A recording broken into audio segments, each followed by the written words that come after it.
Right, it's recording, so you can chat among yourself for a minute. And I'm gonna take this one out too. Tell me about the good old days. Where our next Sometimes thing it feels is, this is part 2, March 1st, 2008, recording memories of John Svensson. And my first question is, how and where did you spend your summers Take as me a back child? to yesterday. When we were real young, we really didn't go anywhere. We just hung around the neighborhood, and we played baseball or just did invented games with the kids. I remember,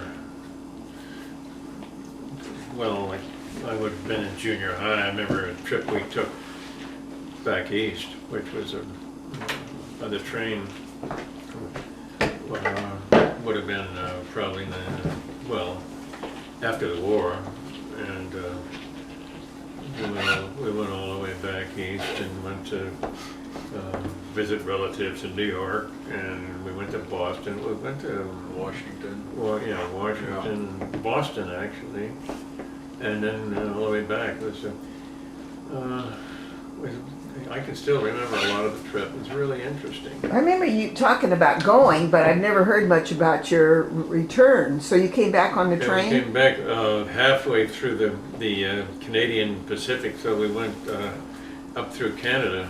And so we really saw a lot of the country. For two kids that had never really been anywhere, we did see a lot.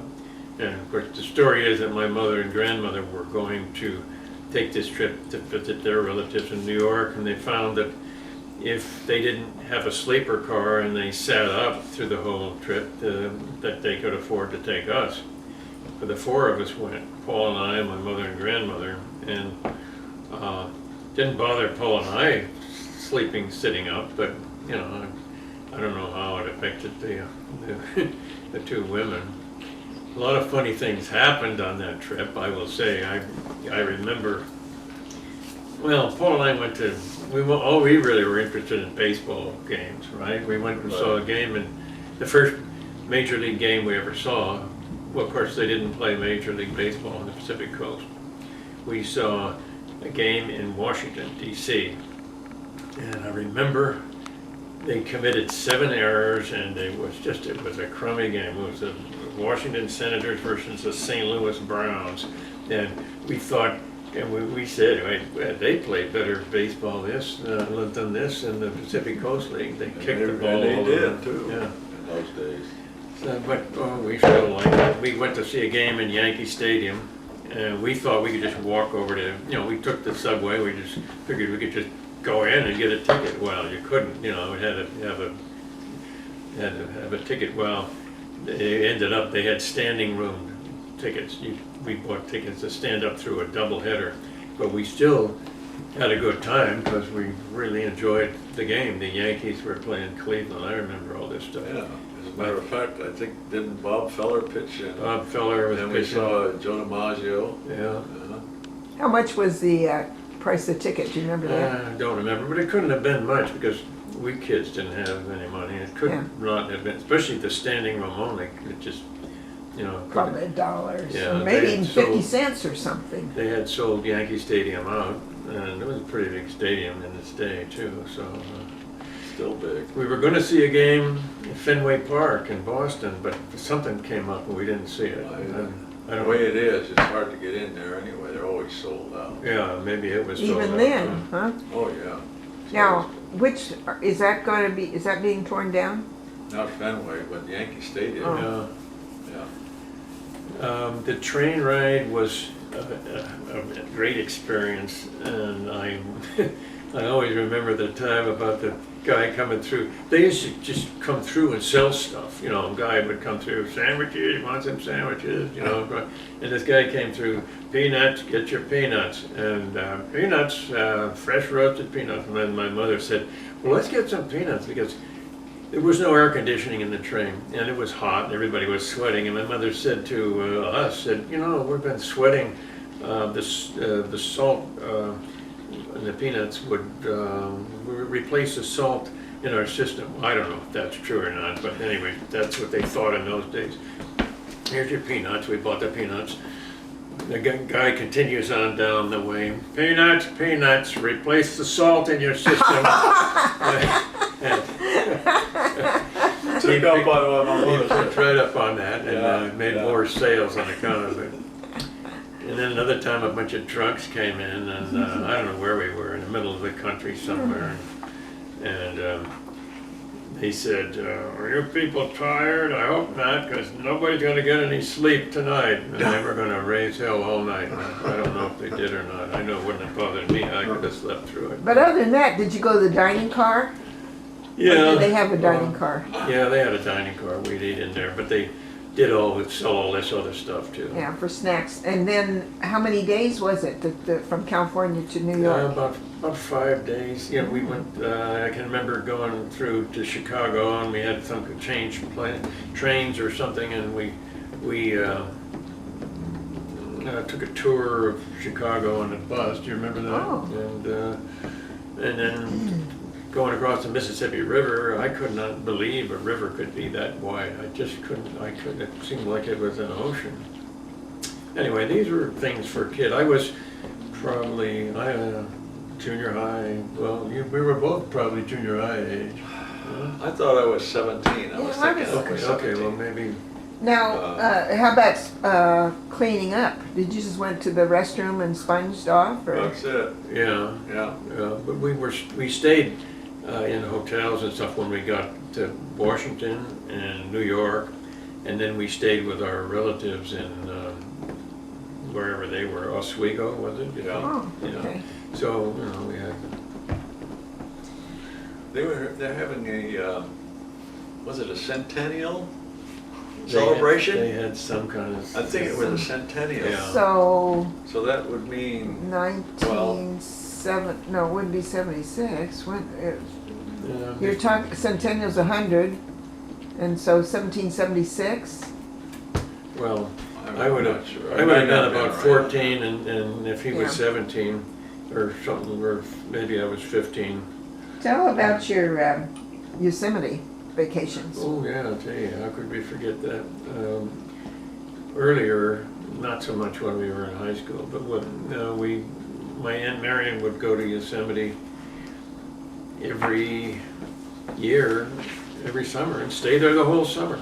You didn't need reservations, you just got there and you'd put up your tent, and then everybody that moved out, she had encroached on their spaces, and finally she just had a big old place there. She stayed there all summer, and we'd come up and stay with her for a couple of weeks. My mother would get, some time off work.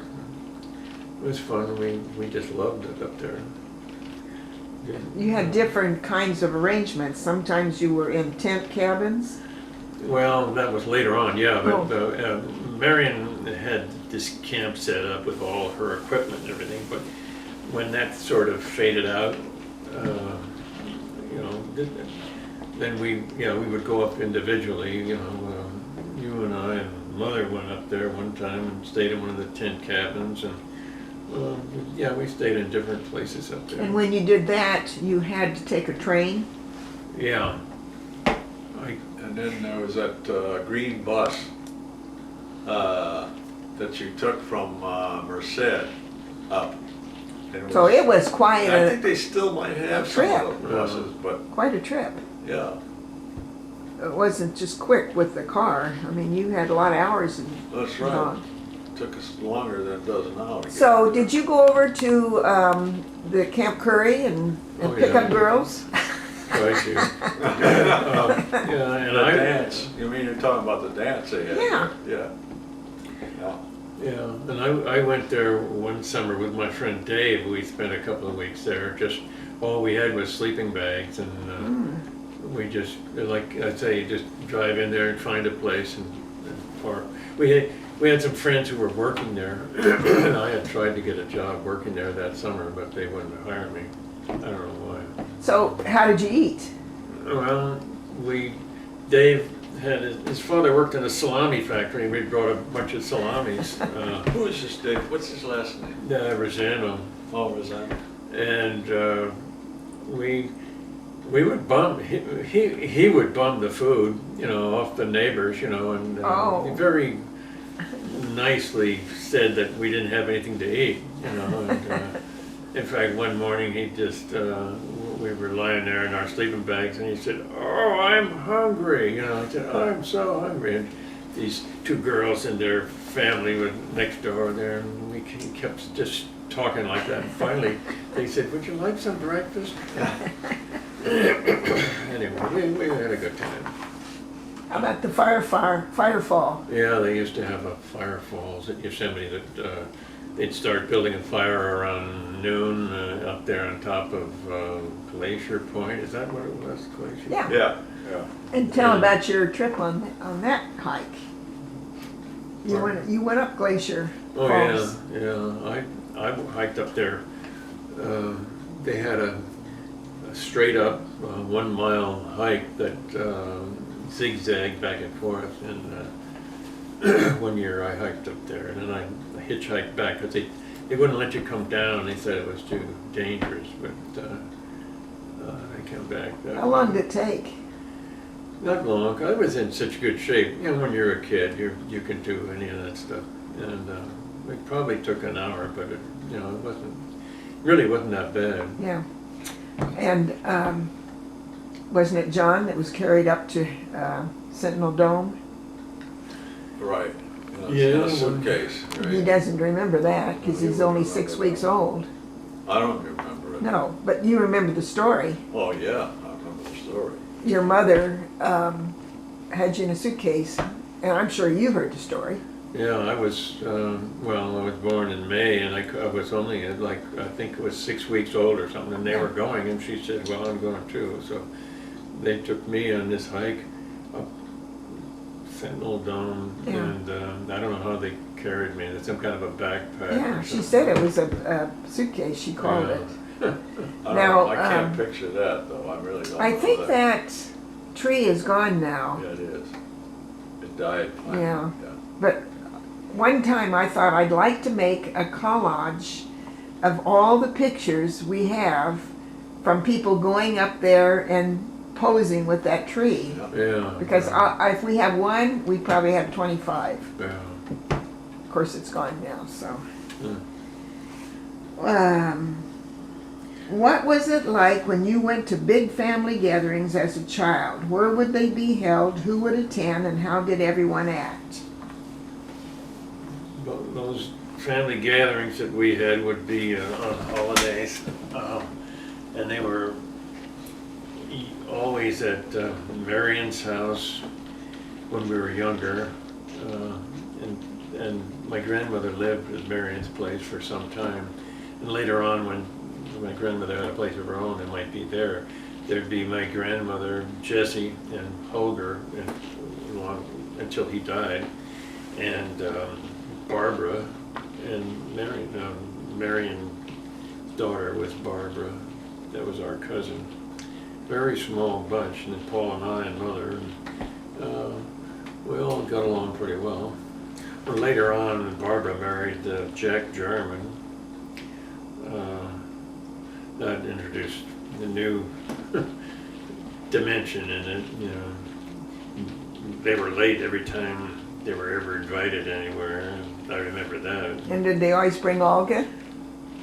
Olga, yeah, that was Jack's mother. I don't remember too often bringing her. I remember Jack's when I dad's came name on. was Harry, I think. it Yeah. was. But, Wasn't it? Harry? I Yeah. don't know. I remember when I finally came on the picture, Olga was always there. Yeah. Yeah. But that's probably after Harry was gone and Yeah. Mm. Yeah. But then there was also, we used to go for the 4th of July up on the roof to watch the fireworks at Lake Merritt, which was, that was fun. when your grandmother Jessie moved down there on Lake Street, was it? Yeah. Yeah. She managed the apartment building, and we'd go up to the roof of that apartment house where they were setting off the fireworks, you know, on the lake. Well, that was something to do on the 4th of July. Yeah. Do they still have that? Fourth of July At Lake fireworks? Merritt? I'm not sure I don't about remember. Lake Merritt. Probably do. I would- Was there a family member that you considered a character? What stories do you or your family tell that best illustrate that person's eccentricity? Well, I know, for me, I don't know of anybody that I would consider a character, but Barbara's husband, Jack, to me, he was always just a tremendous bull slinger. And he just, you know, I didn't get along that well with him. I didn't argue with him, but I just didn't, he just was, I mean, he'd come along and tell stories that didn't seem like they could be true. Anyway, that's as close as I could think of somebody that was in our character. family that was. Well, there was Carl Weed, Yeah, Marion's. but you remember him. He so was a character. Yeah. And And maybe that's why Barbara was attracted to Jack. Did he remind her of Carl in any way? could have been, yeah. But he wanted during the Depression, when we were little kids, I mean really little kids, he wanted to adopt John. Did you know that, John? Yeah, my mother used to say, he kept saying, oh, I'd sure like to have that big old boy. Yeah. Because he had yeah. one daughter and they couldn't have any more. And and my mother said she get really irritated at him because, you know, I mean, you're not, what do you mean? Yeah, you're And not. I think he was serious, so, well, I don't know, Yeah, maybe not. but- But he kept doing it, so you would think